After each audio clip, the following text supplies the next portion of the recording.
जीवनातून बाप नावाचा राजा माणूस गेला ना, हक्काचं ठिकाण गेलो. कारण बाकीच्याने आपल्याला जीव किती लावू द्या, बापाची सर कोणालाच नाही येत, कोणालाच नाही. कारण बाप स्वाभिमानी बाळा, बाप कणखर कणा, त्याच्या काळजात सुद्धा लाजाळूची संवेदना.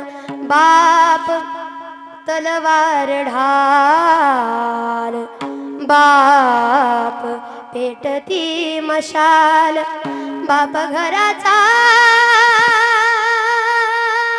पाया, आई कळस त्यावर.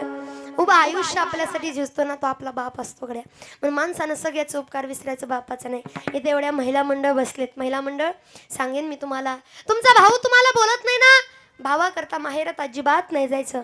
तुमची भाऊजाई तुम्हाला बोलत नाही ना, भाऊजाई करता सुद्धा अजिबात माहेरात नाही जायचं.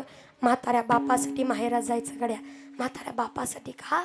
रस्त्याला डोळे लावून बसलेला असतो बाप, माझी ताईडी आता येईल, माझी ताईडी मग येईल. आपल्या संसारातलं थोडं थोडं थोडं थोडं साठवून ठेवतो का, ताईडी आली ताईडीला देता येईल, तिचा तरी संसार सुखानं होईल, याचा विचार करणारा बाप असतो गड्या. आपल्याला घडवण्याकरता आपला बाप सगळ्यात जगाशी नडला. ओ, आपल्या पायात चप्पल आणण्याकरता स्वतः बिना चपलेचा फिरला.